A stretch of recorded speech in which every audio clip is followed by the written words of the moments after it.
কাজ করেছেন সেটা নিয়ে এক্সপিরিয়েন্সটা কেমন? এই তবে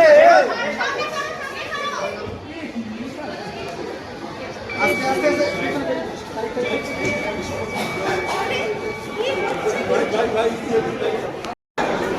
কেউ সামনে যাবে না।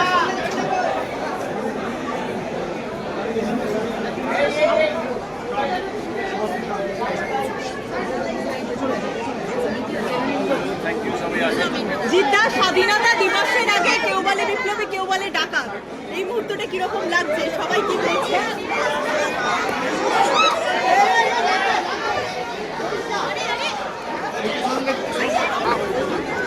চলো পরে বাইক দেবে, বলে দিয়েছে সামনে।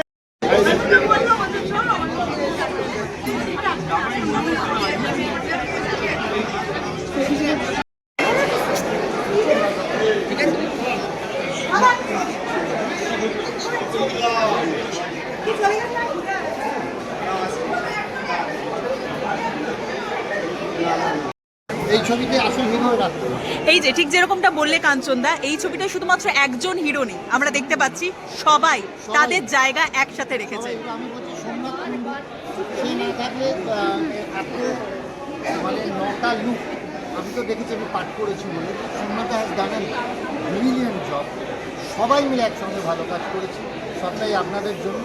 আপনারা দেখলে আরও ভালো লাগে, আমি দর্শক দেখি একদম। আর তোমার জীবনের যে হিরো, যদিও বাড়িতে আরেকটা দুজন হিরো হিরোইন রয়েছে আর কি, কিন্তু এই মুহূর্তে পাশে যে হিরো রয়েছেন তাকে নিয়ে কি বলবো, কতটা গর্ববোধ হচ্ছে এই মুহূর্তে? অবভিয়াসলি, কারণ আমাকে কাঞ্চন অলরেডি বলেছে যে জিদ্দার সাথে ওর জার্নিটা শুরুর অনেক গল্প, এবং স্বাভাবিকভাবে আমিও সেই নাটের গুরু ছবি থেকেই ফ্যান। আর আজকের এই সিনেমাটা কেউ বলে বিপ্লবী কেউ বলে ডাকাত, আমি আসতেই চেয়েছিলাম বিকজ 9টা লুক এবং প্রত্যেকটা লুক আমাকে কাঞ্চন দেখিয়েছে ফ্যান্টাসি। জিদ্দা হচ্ছে এভারগ্রিন। দেখো, জিদ্দা আমার দুর্বলতা, কিছু করার নেই। সরি, মোহনাদির কাছে আমি ক্ষমা চেয়ে নিচ্ছি। পাশে মানুষটাকেও কাঞ্চনের ফোন থেকে বলেছি, দেখো ক্রাশ থাকতে পারে, তোমাকে ডিফারেন্সিয়েট করতে হবে গোলাপ ফুল আর গাঁদা ফুলের মধ্যে। গোলাপ ফুল দূর থেকে সাজানো দেখতে ভালো লাগে, ছুটে ইচ্ছা করে না। আর ও তো গাঁদা ফুল রোজ আমার লাগে, মানে পুজোতে লাগে।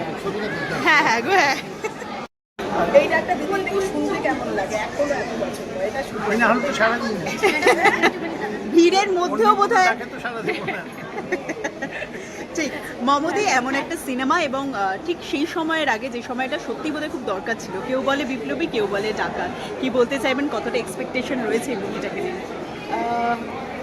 জিতের বই এতদিন পরে আবার মানে দেখবো, সেইটার জন্য উদ্গ্রীব হয়ে অপেক্ষা করছি।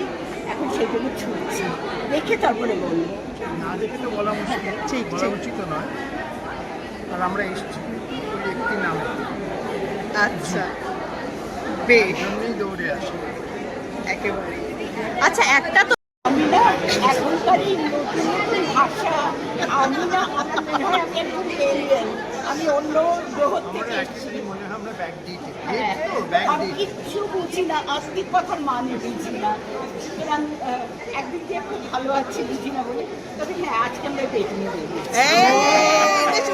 তাহলে একবার শেষ পর্যন্ত একটু শুনি না, অনেকদিন শোনা হয় না। মমদি বললেন একবার মিষ্টি করে, এই তো এটার পরেই একসাথে হয় না, সেই জন্য এই দেরিটা কিন্তু ডাকের জন্য নয়, তোমাদের ডাকে সারা দিতে আচ্ছা জিতকে বলতে হবে। আচ্ছা, না না, সে তো বটেই। Thank you so much.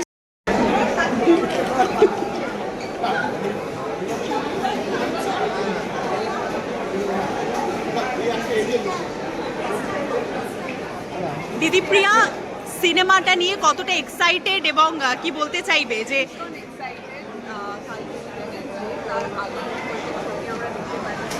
এটা আমাদের সবার জন্য একটা, আমি বলবো জিতটা অনেকদিন বাদে ছবি আসছে, সেটা যেমন একটা ইমোশন, এরকম একটা গল্প নিয়ে ছবি আসছে, সেটার জন্য ভীষণ এক্সাইটেড আমরা সবাই।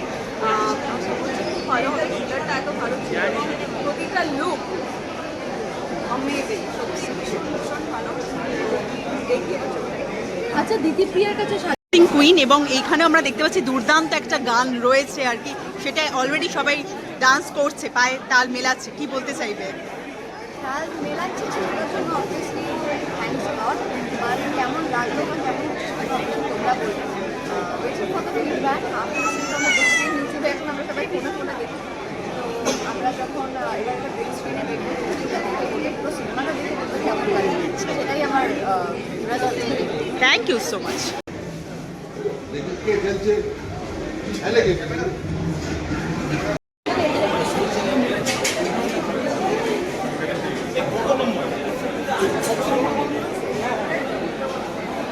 জিদ্দার এই কেউ বলে বিপ্লবী কেউ বলে দেখাচ্ছে একটা অন্যতম একটা হিস্টোরিক্যাল মুভি হয়ে থাকে। কারণ আজকালকার ছেলেপেলেরা তো এইসব সিনেমা দেখা প্রায় ভুলেই গেছে, এই ইন্ডিপেন্ডেন্স ওরিয়েন্টেড সিনেমাগুলো। তো অনেকদিন বাদে জিদ্দা তো একজন বলিউডের একজন বাঘ, এবং সেই বাঘ একজন মানে বলিউডের একজন লায়ন আরেকজন লায়নকে নিয়ে ফিরেছে, অনন্ত সিংহের ক্যারেক্টার নিয়ে। আমি সিনেমাটা নিজেও দেখেছি এর আগে, আজকে যথেষ্ট ভালো লেগেছে। আমি কোনো স্পয়লার দেবো না, কিন্তু আমি এইটুকু কাজ বলতে পারি যে এরকম কাজ আমাদের বেঙ্গলি ইন্ডাস্ট্রিতে হয়তো কমই হয়, এবং জিদ্দা পুরো ফাটিয়ে গিয়েছে। আর সেখানে আরেকজন মানুষের নাম না বললে না, সেটা হচ্ছে সোমনাথ তার মেকআপ দুর্দান্ত একদম।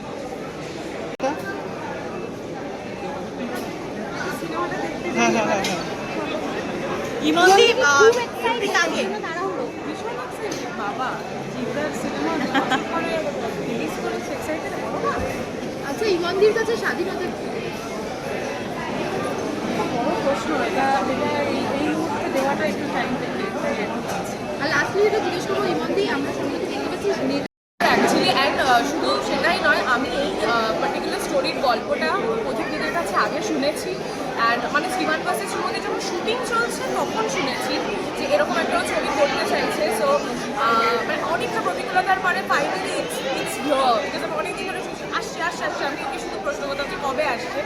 সো আজকের দিনে দাঁড়িয়ে 2026 আই থিঙ্ক এরকম একটা গল্প আবার লোকেদের স্মৃতিচারণ করাটা খুব দরকার, যে আমাদের বাংলায় কীরকম ধরনের বিপ্লবীরা ছিল, তারা কীভাবে নিজেদের কী বলবো স্ট্যান্ড নিত অ্যান্ড মানুষদের হয়ে লড়তো।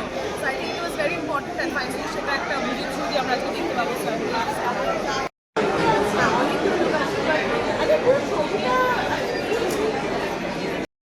সন্ধ্যা একটু বেজাও এই তোমার মোবাইল ডোয়াস সন্ধ্যা বাবা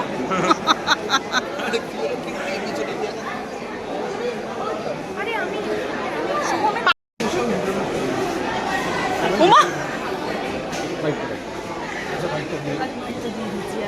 পাণ্ডুদি নটা লুক জিদ্দার, এবং ঠিক স্বাধীনতা দিবসের প্রাককালে এরকম একটা সিনেমা, তুমি কতটা এক্সাইটেড? খুবই এক্সাইটেড, কারণ প্রদীপদেরও অনেকদিন পর একটা ছবি রিলিজ হয়েছে। I think he makes very nice movies. আর জিতকে নিয়ে কী বলবো, I think he is everybody's crush. And জিতকে একদম অন্যরকম লাগছে। It's not just 9 also the subject আমার মনে হয় যে একেবারেই আলাদা যে ধরনের ছবি করে থাকে। তো এক্সাইটমেন্ট তো একদম মানে you all is very very excited. Thank you.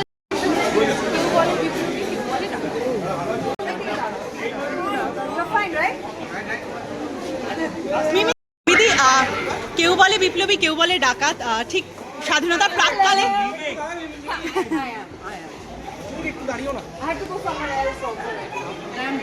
Gorgeous as usual. That's not news anymore, but still I have to. That's not news anymore. You're looking. It's not news. Devaru.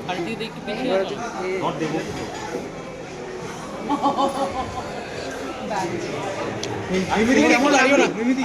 মিমিদি কেমন লাগলো একটু বলো না। বাঙালি ভারত মাতৃকার শ্রেষ্ঠ সন্তান, তার জন্য স্বাধীনতা পেয়েছি। এটা আমার কথা নয়, খোদ শত্রুর মুখের কথা। যখন তৎকালীন British prime minister sir Clement অ্যাটলিকে জিজ্ঞেস করা হয়েছিল ব্রিটিশ কেন ভারত ছেড়ে পালিয়ে, তৎকালীন ব্রিটিশ প্রাইম মিনিস্টার ক্লেমেন্ট অ্যাটলিকে যখন জিজ্ঞেস করা হয়েছিল যে ব্রিটিশ কেন ভারত ছেড়ে পালিয়ে গিয়েছিল, তখন উনি উত্তর দিয়েছিলেন বোস অ্যান্ড হিজ INA, অর্থাৎ সুভাষচন্দ্র বসু এবং তার ইন্ডিয়ান ন্যাশনাল আর্মি। ৮০তম স্বাধীনতা দিবসে পদার্পণ করার সময় ভারত মাতৃকার শ্রেষ্ঠ সন্তানকে বুকে রাখবো না তো কোথায় রাখবো? এ সবাই জেনে রাখা উচিত যে নেতারা গদিতে থাকে নেতাজি বুকে থাকে।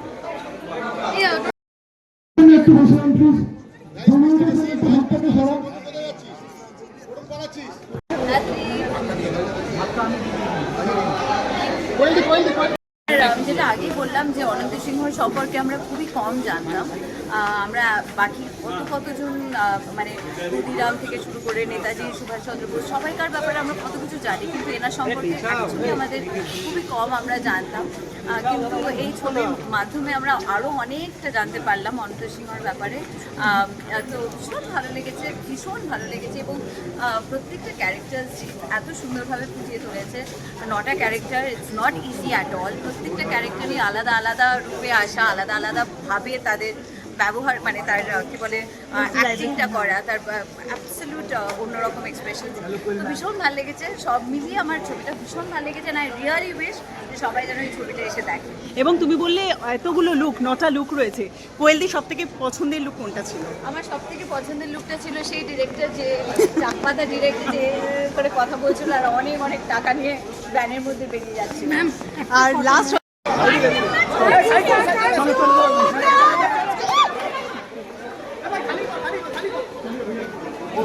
স্যার আমাদের তো খুব ভালো লেগেছে। আর আপনি আপনার নিজের ছেলে বলেন, আপনি নিজে বলছেন যে তার কন্টেন্ট আপনার খুব ভালো লেগেছে।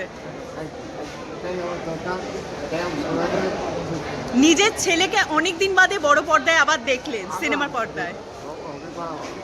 আপনার লং টাইম এলো না, এখন দেখা যায় কাল থেকে কী হচ্ছে। একদম আপনাদের ভালো লাগাবে, সব কিছু ভালো লাগে। একদম স্যার, ভালো থাকবেন। আর হ্যাঁ।